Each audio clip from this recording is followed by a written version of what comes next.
Hello all, welcome back to Serenity Shared. And I'm Sophia Source, your friendly being of light. I wanted to discuss two things with you tonight. One is this little book that I found. I'm not advertising, it's just where I saw this picture of it. Here it is. And it's called The White Witch. And it doesn't say who it's by. It doesn't have any copyright on it whatsoever. It's just, I've looked at the back and front. I can't find anything on it of who it's by. But it's a very interesting little book. Now, I bought this book on Temu. There it is again. I'll just flick through a couple of things on there if you can see. It's got a lovely sort of introduction there.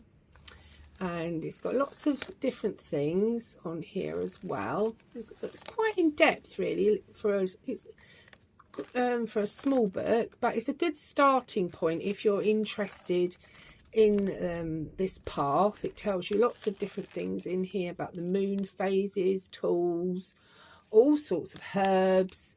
Yeah, it's really quite a nice little book actually. So I don't want to too much, different herbs and things, and yeah, it's a really lovely little book. So I've been reading this. I just thought it was a good little read for somebody who's actually starting out in the craft. If you're wanting to be on the right-hand path, even good if you're on the left-hand path. It's just if you're on a starting out sort of thing. So that's what it's called, The White Witch on Temu, and now the wind's getting up now. I just wanted to show that because I just liked it because of the picture actually drew me to it. And you don't really have a lot of white witchcraft. It's usually all on the dark left-hand path, not the right-hand path. And I'm more leaning towards the right-hand path, what I do. So that's all healing and protection and stuff like that. I'm not against people who are on the other side, the left-hand path. I respect that. Whatever anybody wants to do, whether they're grey in the middle or whatever they want to class themselves at, because there's so many different classes of witches. I'm not going to read. I could read them out to you. I might do that on another one, but there's so many, honestly. So anyway, I wanted that side. I was going to say something else though. Oh gosh, look, it's typical me. It goes right out of my head.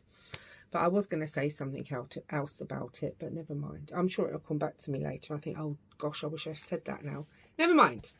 We're going to talk to you tonight, obviously a little bit about the White Witch book that I've got there, which is very good if you're starting out. Very good. I'm going to talk about cunning folk. Da, da, da. Right, so cunning folk, if you are interested.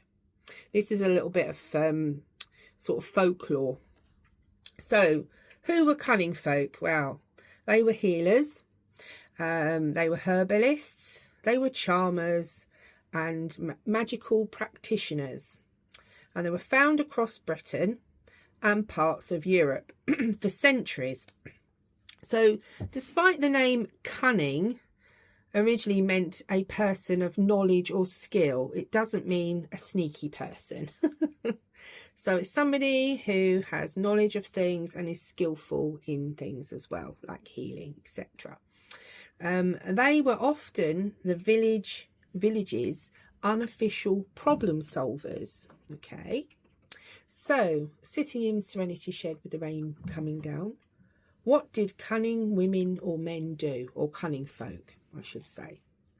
Well, they were healers of illnesses, with herbs and remedies, protecting homes or livestock from bad luck. They also were used for finding stolen goods, making love charms, and making relationships, giving them people advice on relationships as well, sort of thing. They were good for breaking curses or something to do with witchcraft, breaking hexes, curses, that kind of thing. They were good for dream interpretation and fortune telling as well. They were also good in the villages for midwifery.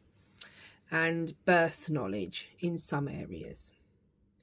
They offered help and advice, and they occupied sort of a strange middle ground, sort of part healer, part spiritual advisor, part community therapist, and part magician. Were they considered witches? Right. Well, sometimes yes, they were, and sometimes no, they weren't. And that's where history sort of gets a smoky, sort of peat fire fog about it all. So many cunning folk actually claimed to fight harmful witches. Villagers might fear one person, for example. They might think that they were a witch and they've put a spell on them or made their livestock ill, and they would keep away from that person and go to somebody who was the cunning person that they trusted, and they would ask them to remove the curse for them. So, but anyway, yet during periods of panic, like the witch trials and all that sort of thing that went on, cunning women and men would also be accused on occasion.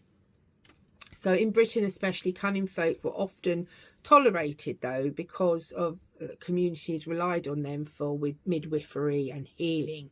So they kind of protected them. The kind of magic that cunning folk did, well, they would use Christian prayers and palms. They would also use folk charms. They would use astrology. They would use herbal medicines. They would use protective symbols, ancient seasonal customs as well, etc., etc. Charms might include rowan wood, iron nails, written prayers folded into packets, salt, spoken verses at sunrise or moonrise. They could do witch bottles and things like that, put them in people's homes. People used to scratch on wood as well, marks to prevent witches causing problems, etc. It was also less sort of crystal ball magic with them. It was more your practical kitchen magic with all your herbal remedies for this and that, like a toothache or a headache, or you're not feeling, you've got a bad stomach or something like that, where they were known to have the herbal knowledge to alleviate discomfort. So I'm just going to tell you a little bit of well-known cunning folk in sort of history. So I have 3 people here you might be interested in looking up or reading up about. One is Bessie Dunlop, and she was a Scottish healer, and she was tried for witchcraft in the 1500s. Okay.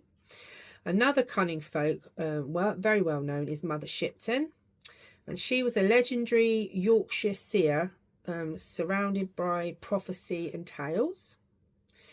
And another cunning man was called James Murrell, and he was a famous 19th century Essex cunning man known for counter curses and charms. So cunning traditions were deeply woven into ordinary rural life, especially before modern medicine arrived. So that's a little bit about cunning folk and what they did. Very interesting. Like I say, if you want to look up Bessie Dunlop or Mother Shipton or James Murrell, please do. It's very interesting about each individual.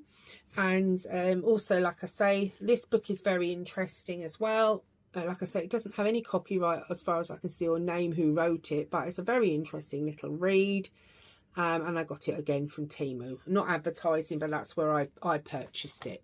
So thank you all for joining me here tonight on this very wet and windy night, as usual, when I'm in Serenity Shed. And I will see you all soon. I will have some up and coming videos soon, but at the minute I can't get out really because the weather's so bad. But as I said, I will be in the summertime. We can't call it summer, but I will be going down to Glastonbury at some point, and also down to Wiseman's again at some point. So I shall be filming again in those areas, and we'll see what else we can film when the weather's nice. Anyway, thank you all for joining me. Please, if you could like my videos, it's really important. The more likes I get, the better my videos do. Any comment would be nice. Even just say hello would be nice, because all the comments I get again helps my videos. And if you're on a mobile, you have the I think you can give points or put something on the video that can make it do a little bit better, but I can't remember what it's called. It's a button you can press. I think it gives you points and it gets your video out on the algorithm better. So anyway, thank you all who have joined here, and I will see you soon with another video. Bye for now.